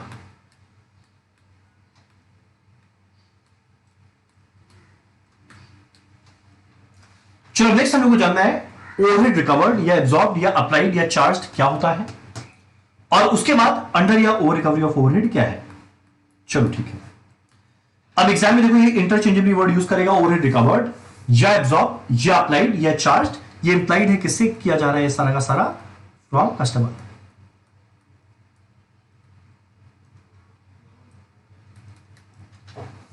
तो देखो मेरा पहला स्टेप साल के बिगिनिंग में एस्टिमेट कर ओवरहेड का अमाउंट कितना 10 लाख। साल के बिगिनिंग में एस्टिमेट कर एक सुटेबल बेस मान लो किससे डिवाइड करना है, बजटेड मशीन आर्ट 2 लाख। तो मेरे को पहला स्टेप में क्या मिलेगा, बजटेड ओवरहेड रिकवरी रेट कितना आएगा 10 lakh divided by 2 lakh machine hour, जो क्या बनेगा ₹5 पर मशीन आर। जब हर घंटा मशीन चलेगा हम लोग 5 रुपया करके ओवरहेड के नाम पे कस्टमर से रिकवर करेंगे। ठीक, स्टेप 2। और स्टेप 2 में हम लोग जानने का कोशिश करेंगे साल भर में एक्चुअल में कितना घंटा मशीन चला। तो देखो एक्चुअल मशीन आर कितना चला 1,90,000। तो देखो हर घंटे का अगर 5-5 रुपया रिकवर कर रहे हैं, हर घंटे का 5 रिकवर कर रहे हैं तो 1,90,000 में कितना ओवरहेड को रिकवर करेंगे, कितने ओवरहेड को रिकवर करेंगे 5 इंटू 1,90,000, जो क्या बन जाएगा 9,70,000। ठीक, यानी साल भर में हम लोग ओवरहेड को रिकवर किए 9,70,000। अब साल के एंड में पता चला ओवरहेड रिकवर हुआ 9,70,000, पर अब यह जानना है कि भैया खर्चा कितना लगा। शुरू में सोचे 10 लाख लगेगा, पर क्या एक्चुअल ओवरहेड 10 लाख लगा, नहीं 9,70,000 लगा। तो अगले स्टेप 3 में एक्चुअल ओवरहेड इनकर्ड कितना है जानेंगे। अगर बाई चांस इसमें कोई अबनॉर्मल चीज ऐड हुआ है, जैसे मान लो कि प्रीपेड एक्सपेंस है, या मान लो कोई ऑब्सोल्यूट स्टोर को राइट ऑफ किए, या मान लो वर्कर स्ट्राइक पे बैठ गए उनको देना पड़ा, या मान लो कोर्ट का ऑर्डर आया उसके लिए कुछ पेमेंट करना पड़ा, तो देखो ये सब शुरू में एस्टिमेट थोड़ी किया जाता है और ये सब नॉर्मल खर्चा थोड़ी है, तो ये सबको हटा देंगे। एक्चुअल ओवरहेड एक्सक्लूडिंग अब नॉर्मल आइटम्स को लेंगे। मान लो वैल्यू कितना है, सॉरी ये 9,50,000 था, एक्चुअल ओवरहेड कितना है 9,70,000। ठीक, तो लास्ट में देखो कंपेयर करेंगे सीधा का सीधा, भैया रिकवर किए 9,50,000 पर खर्चा लग गया 9,70,000। खर्चा 9,70,000 लगाने पर रिकवर खाली 9,50,000 किए, यानी 20,000 रुपया कम रिकवर किए हैं। और अगर कम रिकवर किए इसको हम लोग क्या बोलते हैं, अंडर रिकवरी। तो मेरा स्टेप 4 में मेरे को सीधा क्या बनेगा, अंडर रिकवरी कितना आया है ₹20,000। अंडर रिकवरी कितना आया है 20,000। तो ध्यान देना मेरा पहला स्टेप साल के बिगिनिंग में एस्टिमेट किए बजटेड ओवरहेड रिकवरी रेट क्या। तो ध्यान देना ये मेरा एस्टिमेशन कब किया जा रहा है, बिगिनिंग में सोचे। अब उसी के बेसिस पे हम लोग साल भर ओवरहेड को रिकवर करते चले। जब साल भर रिकवर कर रहे हैं तो हम क्या बोल रहे हैं, साल भर रिकवर कर रहे हैं, मतलब कितना ओवरहेड रिकवर किए साल भर में थ्रू आउट द ईयर। ये स्टेप 2 में आया। साल के एंड में देखें एक्चुअल खर्चा क्या लगा, साल के एंड में देखें एक्चुअल खर्चा क्या लगा, और बाद में जब कंपेयर किए किसको, कितना रिकवर हुआ और कितना खर्चा लगा, उन दोनों को कंपेयर किए, तब पता चला अंडर रिकवरी आया, ओवर रिकवरी कब, साल के एंड में। अब वही मान लो अगर मेरा एक्चुअल में खर्चा रहता खाली 9 लाख, एग्जांपल दे रहे हैं, मान लो एक्चुअल में खर्चा रहता खाली 9 लाख, तो यह खर्चा लगा है 9 लाख पर, रिकवर हो गया 9 लाख 50, तो उस समय क्या आ जाता, ओवर रिकवरी कितने का आ जाता, 50,000 का। ठीक, तो देखो पूरा साइकिल समझना, allocation, apportionment, reapportionment, overhead recovery rate तक हम लोग पहुंचे यहां पे। फिर साल भर में देखें कितने ओवरहेड को रिकवर करना है, साल के एंड में देखें कितना ओवरहेड खर्चा लगा, लास्ट में पता चलेगा अंडर रिकवरी या ओवर रिकवरी कितना आया। अब एक और अंडर या ओवर रिकवरी ऑफ ओवरहेड आया, मान लो एग्जांपल है अंडर रिकवरी है 20,000।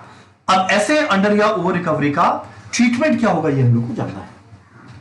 अब ऐसा अंडर या ओवर रिकवरी का ट्रीटमेंट क्या होगा, मान लो ये वैल्यू आया हुआ था ₹20,000, अब ये 20,000 रुपए का हम लोग करेंगे क्या, ये हम लोग को समझना है। अब देखो जो भी अंडर या ओवर रिकवरी आया उसका कुछ कारण होगा, जो शुरू में एस्टिमेशन किया हुआ वो गलत हो गया होगा, तभी तो अंडर या ओवर रिकवरी आया है। अब इसका कारण रहेगा दो, एक नॉर्मल रेट इंक्रीज, यानी जो शुरू में बजटेड ओवरहेड किए थे उस समय कुछ नॉर्मल जो खर्चा हर साल इंक्रीज करता है उसको हम लोग एंटीसिपेट नहीं कर पाए, पर एक्चुअल में नॉर्मल रेट इंक्रीज हो गया। या कुछ अबनॉर्मल कारण रहेगा, जैसे कि जो मैनेजमेंट का प्रोडक्शन पॉलिसी था, जो प्लानिंग था, वो कुछ डिफेक्टिव था। हमारे एग्जाम में दिया रहेगा कि 20,000 रुपए का जो अंडर रिकवरी था उसमें किस वजह से कितने रुपए का इफेक्ट आया है। मान लो नॉर्मल रेट इंक्रीज का कारण था 60 और अब नॉर्मल का है 40%, तो भैया हम लोग इस 20,000 रुपए को बांटेंगे, 60% नॉर्मल रेट इंक्रीज की वजह से आया, कितना आया 12,000, और 20,000 का 40% अब नॉर्मल वजह से आया, कितना आया 8,000। और जैसे कि आप लोग सबको पता है, हम काफी बार रिपीट किए हुए हैं कि जैसे शब्द अब नॉर्मल आएगा, अब नॉर्मल चीज को कभी कस्टमर से रिकवर नहीं किया जाता, अब नॉर्मल चीज को हम लोग कहां ट्रांसफर कर देते हैं, कॉस्टिंग पीएल। तो मेरा 8,000 रुपए कहां ट्रांसफर हो गया, कॉस्टिंग पीएल। क्वेश्चन उठता है जो नॉर्मल रेट इंक्रीज था 12,000 उसका क्या, तो देखो भैया अंडर रिकवरी था 12,000 का, और ये नॉर्मल नेचर का था, मतलब नॉर्मल लॉस, नॉर्मल लॉस को तो गुड यूनिट एब्जॉर्ब करता है। जब गुड यूनिट एब्जॉर्ब करता है तो मेरे को जानना पड़ेगा कि साल भर में कितना गुड यूनिट बनाए थे। अब मान लो साल भर में कितना गुड यूनिट बनाए थे, मान लो दिया हुआ है, क्या दिया हुआ है, मान लो दिया हुआ है साल भर में काफी सारा फिनिश गुड्स हम लोग बनाए थे। मान लो कितना बनाए थे, एग्जांपल के तौर पे ले रहे हैं, मान लो बनाए थे 5,000 यूनिट, या मान लो 5500 यूनिट बनाए थे। 5500 यूनिट में मान लो 5,000 बेच दिए, 500 क्लोजिंग स्टॉक में रह गया, तो एफजी बनाए थे 5500 जिसमें 5,000 बेच दिए, और मान लो क्लोजिंग एफजी में 5,500 पड़ा रह गया, तो 5500 यूनिट हुआ। अब मान लो कुछ क्लोजिंग डब्ल्यूआईपी है, ये क्लोजिंग है। अब मान लो कुछ क्लोजिंग डब्ल्यूआईपी है, कितना, मान लो क्लोजिंग डब्ल्यूआईपी है 1,000 यूनिट, और सिंस ये क्लोजिंग डब्ल्यूआईपी है, ये डब्ल्यूआईपी स्टेज में है, तो ऑब्वियस सा बात है पूरा कंप्लीट हुआ नहीं होगा। मान लो कितना कंप्लीट हुआ है, खाली 50%, यानी इसमें इक्विवेलेंट खर्चा कितना लगा होगा, 1,000 का 50% माने 500 यूनिट पे, यानी शॉर्ट कितना है, तो कुल मिला के 6,000 इक्विवेलेंट यूनिट बनाया गया। तो जो मेरा नॉर्मल रेट इंक्रीज की वजह से अमाउंट आया था 12,000, हम लोग क्या करेंगे, इस 12,000 रुपए को ये तीनों के अंदर में डिस्ट्रीब्यूट करेंगे, ये तीनों के अंदर में डिस्ट्रीब्यूट करेंगे। क्योंकि देखो साल भर में दो ही तो चीज बनता है, एक फिनिश गुड्स बना था 5500 यूनिट जिसमें कुछ बेचे कुछ पड़ा रह गया, और कुछ मेरा क्लोजिंग स्टॉक में रह गया, कुछ मेरा क्लोजिंग स्टॉक में रह गया। तो मेरा उद्देश्य भी क्या रहेगा, इस 12,000 रुपए को हम लोग क्या करेंगे, एग्जैक्ट इस रेशियो में बांट देंगे। तो अगर आप लोग बाई चांस बांटेंगे तो रेखा ये आएगा 10,000, ये आएगा 1,000 और ये आएगा 1,000। क्वेश्चन उठता कैसे आया, एक रेट निकाले जिसको हम लोग क्या बोलते हैं, सप्लीमेंट्री रेट। इस 12,000 रुपए को और ऐड करना है, सप्लीमेंट माने और ऐड करना है, इस 12,000 रुपए को और ऐड करना है, किसके बीच में बांट के, 6,000 यूनिट के बीच में बांट के, यानी हर एक यूनिट पे 2-2 रुपया करके। ठीक, ये अगर इवेंचुअली हम लोग सोचे कि इस कंपनी का कितने रुपए का नुकसान हो गया, तो देखो भैया इस कंपनी का 8,000 रुपए का नुकसान ये वाला हुआ। अब जो चीज बेच दी है वो तो कस्टमर से वापस ले नहीं पाएंगे, तो 10,000 का नुकसान हुआ। पर जो मेरे पास क्लोजिंग स्टॉक में पड़ा रह गया था वो तो देखो अभी भी मेरे हाथ में पड़ा है। तो जब अगले साल उसको बेचेंगे उसके अंदर में जो अंडर रिकवरी था उसको ऐड करेंगे ताकि कॉस्ट बढ़ जाए, सेलिंग प्राइस बढ़ जाए, उसको हम लोग रिकवर करेंगे। और तुम लोगों ने यहां तो सेलिंग प्राइस बढ़ जाएगा, बढ़ना ही चाहिए। अगर नॉर्मल रेट इंक्रीज हुआ है वो तो हर इंडस्ट्री में हुआ है तो सब कोई बढ़ेगा, डेफिनेटली बढ़ना चाहिए। ठीक, तो ये पूरा का पूरा कंसेप्ट था जिसके हम लोग को 1 घंटा लगा समझाने में, शुरू से लास्ट तक। फ्लो एलोकेशन किए, अपोर्शनमेंट किए, रीअपोर्शनमेंट किए, ओवरहेड रिकवरी रेट निकाले, ओवरहेड रिकवरी रेट निकाले बिगिनिंग में, उसके साल भर ओवरहेड को रिकवर किए, साल में कंपेयर किए, एंड में कितना खर्चा लगा, ताकि पता चले अंडर ओवर रिकवरी क्या। अब जो भी अंडर या ओवर रिकवरी आया उसका कारण जानने का कोशिश किए, कुछ नॉर्मल है कुछ अबनॉर्मल। अबनॉर्मल को डाले कॉस्टिंग पीएल, नॉर्मल को 3 जगह बांटे। क्या है वो 3 जगह? कितना एफजी बेचा गया, कितना क्लोजिंग एफजी था, कितना क्लोजिंग डब्ल्यूएफजी है। डन। तो ये था हमारा ओवरहेड का सारा कंसेप्ट, मेजॉरिटी कंसेप्ट। अब इसके अलावा बस एक आखिरी बात है जो हम लोग करके खत्म करते हैं। ये आखिरी बात क्या है? मशीन आर रेट, जो एग्जाम के लिए काफी इंपॉर्टेंट टॉपिक है। Machine hour rate. आप लोग बोलेंगे मशीन आर रेट क्या है? देखो, मशीन आर रेट वो रेट है और जिस रेट पे हम लोग क्या करते हैं, अपने ओवरहेड के अमाउंट को रिकवर करते हैं कस्टमर से। किस इंडस्ट्री में? कैपिटल इंटेंसिव इंडस्ट्री में। यानी वापस से यहां पर मुझे पहले एस्टिमेट करना पड़ता है साल के बिगिनिंग में, अगले साल कुल मिला के ओवरहेड का खर्चा क्या लगेगा। अब मुझे एस्टिमेट करना पड़ता है कुल मिला के कितना देर इफेक्टिवली मशीन चलेगा। डिवाइड करेंगे ओवरहेड को मशीन आर से, मुझे क्या मिलेगा? एक रेट पर मशीन आर। उसी रेट पे हम लोग कस्टमर से ओवरहेड को लेंगे। अगर दूसरे शब्दों में बोला जाए तो ये cost of running a machine पर आर है। हर 1 घंटा मशीन चलने पे हमारी कंपनी का खर्चा क्या लगता है। अब यहां पे करना क्या है, मेरा जितना भी खर्चा लग रहा है वो सारे के सारे कॉस्ट को हम लोग 2 एलिमेंट में सेग्रीगेट करेंगे। कुछ रहेगा फिक्स्ड या स्टैंडिंग चार्जेस, अगला रहेगा वेरिएबल या रनिंग चार्जेस। देखो नाम खुद बता रहे हैं, वेरिएबल या रनिंग चार्जेस यानी जब मशीन रन करेगा तब ये खर्चा लगा। फिक्स्ड या स्टैंडिंग चार्जेस यानी इवन तो मशीन स्टैंड स्टिल पे है, स्टिल जो खर्चा लगे, यानी डिपेंड नहीं करता मशीन चलाया नहीं, वो मेरा क्या आएगा? फिक्स्ड या स्टैंडिंग चार्जेस। अब फिक्स्ड कॉस्ट में क्या आएगा? प्रोपोर्शनेट अमाउंट ऑफ रेंट, जाएगा लाइटिंग चार्जेस, जाएगा कोई इनडायरेक्ट वेजेस, या कोई मैनेजर का सैलरी, या पूरे डिपार्टमेंट के एक्सपेंस, या डेप्रिसिएशन अगर फिक्स टाइम बेसिस पे कैलकुलेशन किया जा रहा है। वेरिएबल हमेशा क्या रहेगा? Power cost. अगला क्या रहेगा? Repair and maintenance. जितना ज्यादा मशीन चलेगा उतना रिपेयर मेंटेनेंस का जरूरत पड़ेगा। अगला क्या रहेगा? Chemical coolant lubricant. जितना ज्यादा मशीन चलेगा उतना ज्यादा ये सब का प्रयोग करना पड़ेगा। या कभी कभी डेप्रिसिएशन कैलकुलेट करने बोलेगा, मशीन आर कितनी देर चला उसके बेसिस पे, तब ये क्या बन जाएगा? वेरिएबल नेचर का। अब एक मेरा सारा कॉस्ट निकल गया, उसके बाद उसको डिवाइड करना है effective machine hour. Effective machine hour का मतलब क्या? कितना घंटा मशीन चल रहा है फॉर प्रोडक्टिव पर्पस। ध्यान देना यहां पे एक शब्द यूज कर रहे हैं, फॉर प्रोडक्टिव पर्पस। जब मान लो साल में हम लोग एस्टिमेट कर रहे हैं मेरा मशीन चलने वाला है 1000 घंटा। मान लो अगला हम लोग एस्टिमेट कर रहे हैं उसके अंदर में सेटअप करने में कुछ समय लग जाएगा, मान लो 50 घंटा। आज साल में कुछ ऐसा भी समय आएगा जिससे मशीन तो चलेगा पर उस दौरान प्रोडक्शन नहीं, कुछ रिपेयर मेंटेनेंस का काम चलता रहेगा, मान लो 100 घंटा।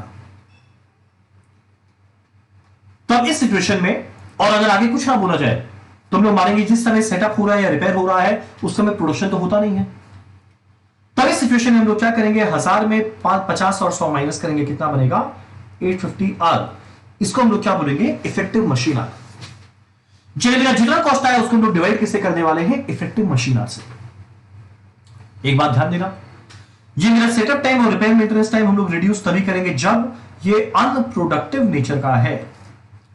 जब ये अनप्रोडक्टिव नेचर का है, अनप्रोडक्टिव नेचर का है, ध्यान देना, अनप्रोडक्टिव नेचर का। यदि अगर मान लो क्वेश्चन में बोल दे कि रिपेयर मेंटेनेंस 100 आर है पर इस दौरान समहाउ कंपनी ने प्रोडक्शन भी कंटिन्यू किया, ये प्रोडक्टिव है, तो इसको माइनस मत करना। क्वेश्चन में कुछ ना बोले हम लोग अनप्रोडक्टिव मानेंगे, पर अगर बाई चांस प्रोडक्टिव बोल दे तो माइनस मत करना। और ये माइनस तभी होता है अगर बाई चांस ये मेरा नॉर्मल नेचर का है। अब मान लो एक सिचुएशन, जब क्वेश्चन में लिखा हुआ है 1000 घंटा मशीन चला, जिसके अंदर में सेटअप टाइम है मान लो 50 आवर, मान लो रिपेयर एंड मेंटेनेंस है 100 आवर, और मान लो लिखा हुआ है सेटअप टाइम प्रोडक्टिव है, और मान लो रिपेयर एंड मेंटेनेंस में लिखा हुआ है इसमें normal repair and maintenance 80 hour का था, पर अचानक से कोई अबनॉर्मल वजह से मशीन ब्रेक डाउन हुआ जिसके लिए रिपेयर करना पड़ा मान लो 20 आवर। तो इस केस में अगर बाई चांस मुझे इफेक्टिव मशीन आवर निकालना है तो पता है ये इफेक्टिव मशीन आवर कैसे निकलेगा, 1000 आवर था, माइनस डेफिनेटली करते सेटअप और रिपेयर मेंटेनेंस पर तभी करते जब वो अनप्रोडक्टिव होता।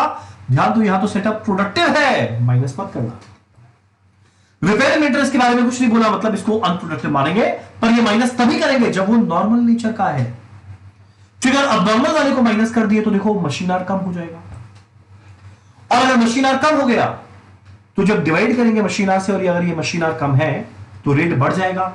जब अब नॉर्मल लॉस को भी रिकवर कर लेगा, ये तो परमिसिबल नहीं है, इसीलिए माइनस करेंगे खाली उसी रिपेयर मेंटेनेंस का अनप्रोडक्टिव टाइम को जो नॉर्मल नेचर का है, मतलब सिर्फ 80 आवर। तो ये क्या बनेगा 920 घंटा। ठीक, तो इफेक्टिव मशीन आवर कैसे निकालना है, हम उम्मीद करते हैं आपको अच्छे से समझ में आ गया। अब देखो यहां पे कुछ कुछ कैलकुलेशन है, टिपिकल कैलकुलेशन, जो एग्जाम में हम लोग को ढंग से समझते हुए करना है। कुछ कुछ टिपिकल कैलकुलेशन होता है जो अभी एक बार हम लोग डिस्कस करते हैं। मशीन आवर का कुछ typical calculation, machine hour rate का। एक देखो पावर चार्जेस जनरली हमेशा एग्जाम में कैलकुलेट करने बोलता है, पावर चार्जेस जनरली कैलकुलेट करने बोलता है। मान लो टोटल मशीन है 1000 आवर,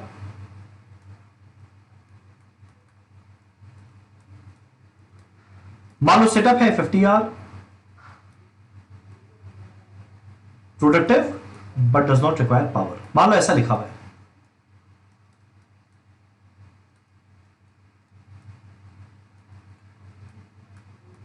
मान लो रिपेयर एंड मेंटेनेंस है 100 आवर। ठीक, अगला बोलता है power required 10 kWh per hour at the rate ₹5 पर kWh। ये टिपिकल क्वेश्चन है जिस तरीका से हम लोग पावर को कैलकुलेशन करते हैं। तब देखो यहां पर मेरा कैलकुलेशन कैसे किया जाएगा,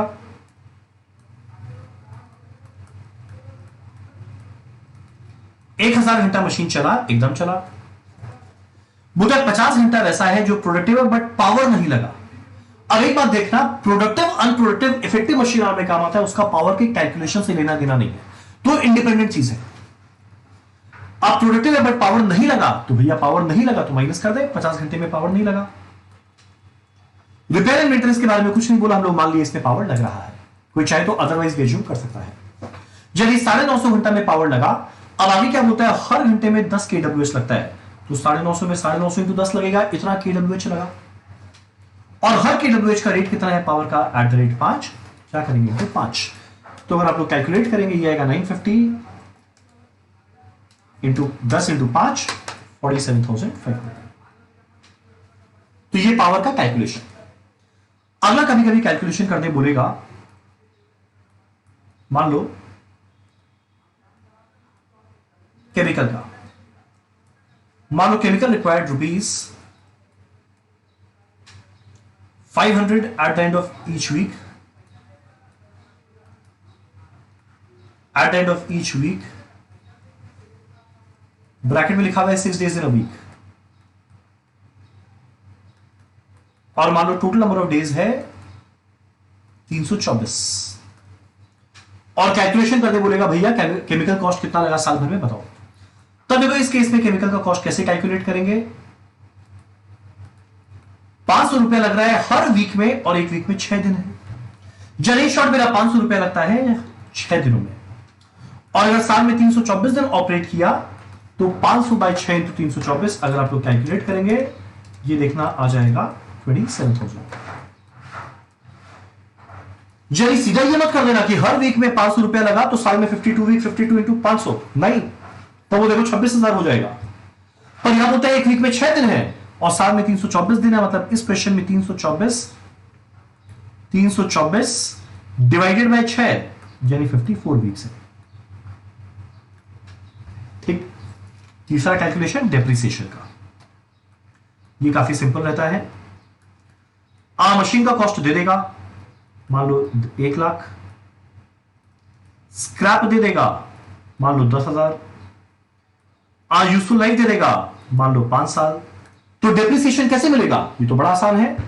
डेप्रिसिएशन कैसे मिलेगा? 1 लाख माइनस 10,000 डिवाइडेड बाय 5, जो कितना बन जाएगा? 18,000 पर ऑब्वियसली। ठीक। या कभी कभी क्या बोलेगा, यहां तक सब कुछ रहेगा सेम, बस खाली लाइफ में बोल देगा 5,000 आर, और करेंट ईयर में चला है 500 आर। तब इस केस में डेप्रिसिएशन कैसे कैलकुलेट किया जाएगा? 1 लाख माइनस 10,000, कुल मिला के लाइफ है 5,000 घंटे का, इस साल चला 500 घंटा, कैलकुलेट करना यह आएगा 9,000। ठीक। पता है इस सिचुएशन में ये फिक्स्ड नेचर का है, इस सिचुएशन में वेरिएबल। कारण क्या है? देखो यहां पे लाइफ फिक्स्ड यूजफुल लाइफ पे डिपेंड किया, यहां पे आर पे डिपेंड किया। अगर आर बढ़ता डेप्रिसिएशन का खर्चा बढ़ता, आर गिरता डेप्रिसिएशन का खर्चा गिरता। ठीक। इसके अलावा एक छोटा सा बात, 2-4 छोटा बात और, जैसे मान लो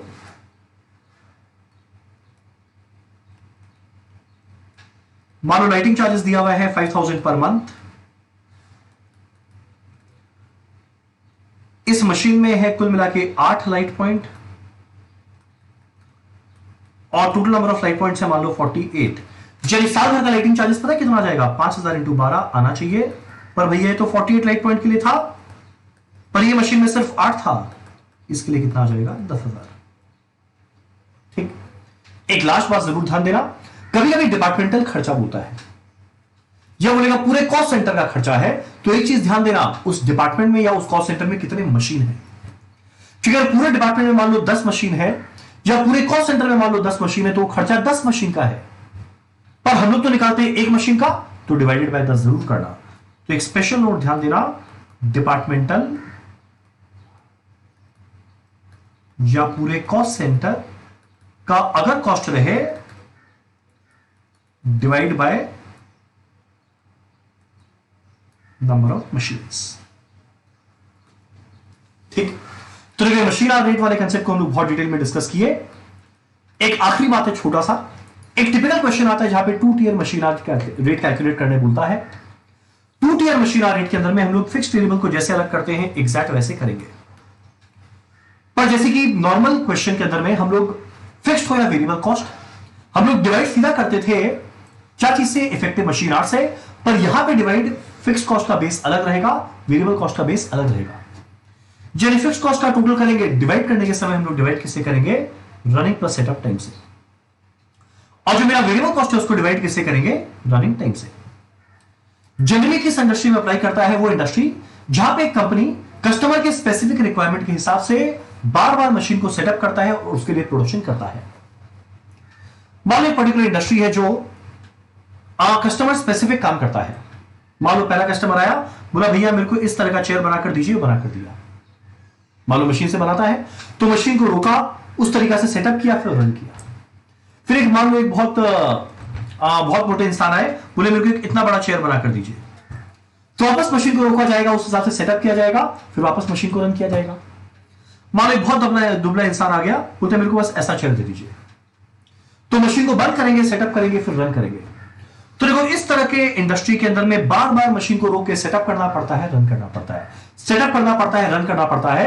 तो देखो जितनी बार रन होगा उतनी बार वेरिएबल कॉस्ट लगेगा, तो वेरिएबल कॉस्ट डिपेंड करेगा रनिंग टाइम पे। मेरा फिक्स कॉस्ट जो लग रहा है वो भरी मशीन चले या मशीन सेटअप हो रहा है, फिक्स कॉस्ट तो दोनों समय लगता है। इसीलिए हम लोग फिक्स कॉस्ट को जो भी आएगा, जो भी मेरा फिक्स कॉस्ट आएगा उसको हम लोग डिवाइड करेंगे किससे? रनिंग प्लस सेटअप टाइम से, तो एक रेट मिलेगा। और जो मेरा वेरिएबल कॉस्ट आएगा उसको हम लोग डिवाइड करेंगे सिर्फ रनिंग टाइम से, मेरे को सीधे एक रेट मिलेगा। ठीक। मेरा अगला क्वेश्चन उठता है रिपेयर मेंटेनेंस का टाइम, रनिंग सेटअप टाइम क्या होता है हमें पता है, पर रनिंग टाइम मतलब भी जरा बता दीजिए।